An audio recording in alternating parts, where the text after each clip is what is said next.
और बरेली हिंसा केस में एनकाउंटर में 2 उपद्रवी घायल हुए हैं। आरोपी इदरीस और इकबाल के पैर में गोली लगी है। इदरीस और इकबाल से 2 तमंचे भी बरामद किए गए हैं। ये दोनों ही उपद्रवियों पर पुलिस पर फायरिंग करना, एसपी सिटी की गनर से एंटी राइट गन छीनने का आरोप है। पुलिस ने इनके पास से गन भी बरामद कर ली और जो इंफॉर्मेशन मिल रही है उसके मुताबिक इदरीस और इकबाल आईएमसी नेता मोहम्मद नदीम के बुलावे पर 200 लोगों के साथ बरेली पहुंचे थे। आप देखिए किस तरह से सुनियोजित साजिश एक रची गई थी जिसके तहत ये लोग पहुंचे थे। 200 लोग अपने साथ लेकर आए थे। इकबाल और इदरीस, आईएमसी नेता मोहम्मद नदीम के बुलावे पर ये 200 लोग पहुंचे थे। इन दोनों के पांव में गोली लगी है और एनकाउंटर में ये दोनों उपद्रवी घायल हो गए। तो ये बड़ा डेवलपमेंट है बरेली हिंसा केस में, यानी आरोपी इदरीस और इकबाल, इन दोनों के पैर में एनकाउंटर के दौरान गोली लगी है और अब ये पुलिस की गिरफ्त में। इनके पास से 2 तमंचे भी बरामद किए गए हैं और आरोप इन पर यह है, जो जानकारी मिल रही है, ये मोहम्मद नदीम के बुलावे पर आए थे और अपने साथ 200 लोगों को लेकर बरेली पहुंचे थे। तो उत्तर प्रदेश के बरेली में जुम्मे की नमाज के बाद कैसे हिंसा भड़की थी, उसकी ड्रोन से ली गई तस्वीरें अब सामने आ गई। ये देखिए आप, बरेली में जुम्मे के दिन शुक्रवार को नमाज के बाद टेंशन पैदा हो गई थी। भीड़ तौकीर रजा के आह्वान पर पहुंची थी। सैकड़ों की संख्या में ये जो भीड़ है ये सड़कों पर आ गई। इस्लामिया इंटर कॉलेज की तरफ ये जाना चाहती थी, लेकिन मौके पर पुलिस मौजूद थी। जबरदस्त तरीके से वहां बैरिकेड्स लगाए हुए थे जिससे इन्हें रोका गया। इसके बाद लोग पुलिस के साथ धक्का मुक्की करते नजर आए, पत्थरबाजी भी की गई। पुलिस ने बहुत समझाने की कोशिश की इनको, लेकिन ये प्रदर्शनकारी माने नहीं। फिर पुलिस को वहां लाठी चार्ज करना पड़ गया। 26 सितंबर 2025 जुम्मे का दिन, नमाज के बाद ये लोग बाहर आए और किस कदर वहां हिंसा भड़की। पुलिस वालों के साथ ये उलझे, उन पर पत्थरबाजी भी की। और आप देखिए सब कुछ तौकीर रजा के आह्वान पर बाकायदा तहरीर की गई थी कि आप इस दिन इकट्ठा हो, लिहाजा ये सारे लोग इकट्ठा हुए थे और पुलिस के साथ उलझे थे।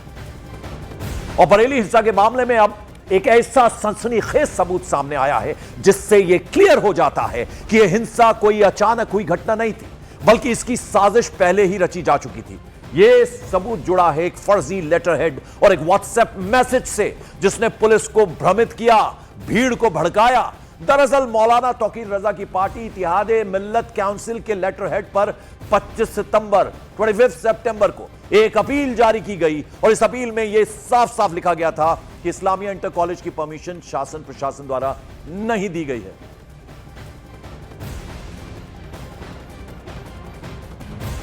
तो कैसे आप देखिए कि किस तरह से बरेली में हिंसा भड़की, शांति की अपील जो है वो की गई थी और कैसे दंगे की साजिश को अंजाम दिया गया। आप ये देख सकते हैं। आप सभी से अपील की जाती है कि अपनी मस्जिदों में नमाज पढ़कर अपने घर चले जाएं।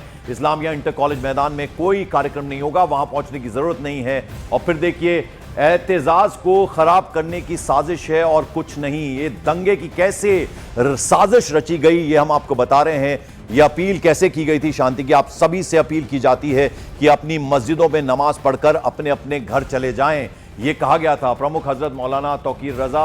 और फिर कैसे इसको पूरा पलट दिया गया। नमाज के बाद घर जाने की अपील की गई थी, ये साफ साफ कहा गया था, लेकिन इसे नहीं माना गया। लोग जो है वो नमाज पढ़ने के बाद सड़कों पर इकट्ठा हो गए और फिर किस तरह से वहां हिंसा फैली, पुलिस पर पथराव किया गया, पुलिस से उलझा गया। ये हम आपको बता दें कि कैसे रात में नदीम का ये भड़काऊ पोस्ट आया। ये आप यहां पर देख सकते हैं कि इसमें बाकायदा लिखा गया कि कैसे इकट्ठा होना है, कहां इकट्ठा होना है। ये देखिए कि साफ साफ ये लिखा गया है कि कैसे यहां पर माहौल को खराब करने की साजिश जो है वो रची गई। ये सब हम आपको दिखा रहे हैं, यानी पूरा सुनियोजित ढंग से ये किया गया था और इसकी बाकायदा साजिश रची गई।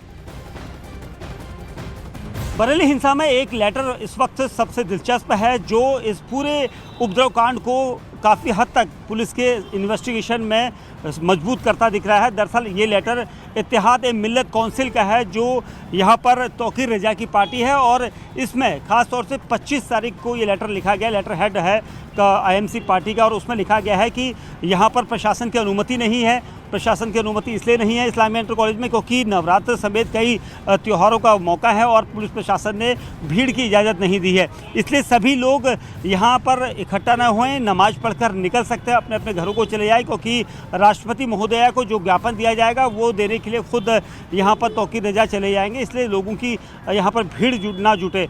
और उसके बाद उसी रात को ये लेटर जो है वहाँ पर तौकीर रजा की एक ऐसा ग्रुप था, उस ग्रुप में पोस्ट किया गया और उस ग्रुप में पोस्ट करने वाला और कोई नहीं बल्कि तौकीर रजा का मीडिया कोऑर्डिनेटर नदीम है।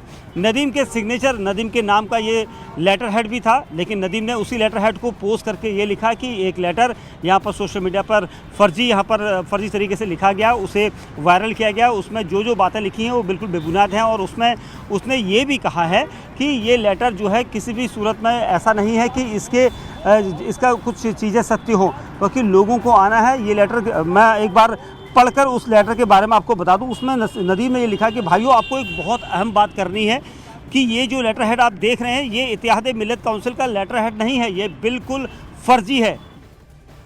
और बरेली हिंसा पर दरगाह आला हजरत की तरफ से एक बड़ा बयान आया। तौकीर रजा की गिरफ्तारी और पुलिस की कार्रवाई पर यह बयान आया है। बरेली में मुसलमान को टारगेट करने का आरोप लगाया गया है, गिरफ्तारी पर रोक लगाने और केस वापस लेने की मांग की गई है। तो ये आपको बता दें, ये नया जो है वो बयान आया है। ये बयान किस तरफ से आया? दरगाह आला हजरत की तरफ से ये बड़ा बयान तौकीर रजा की गिरफ्तारी और पुलिस की कार्रवाई पर आया है। जुमे के दिन ज्ञापन देने के वक्त जो हालात पेश आए, लाठीचार्ज हुआ, वो सिर्फ मुसलमानों को ऊपर लाठीचार्ज किया और मुसलमानों को ज़दोकोब किया गया। इसलिए ख़ानदान के तमाम अफराद ने मिलकर एक डिमांड पेश की है प्रशासन के सामने कि बेगुनाह मुसलमानों की गिरफ्तारी पर तत्काल प्रभाव से रोक लगाई जाए।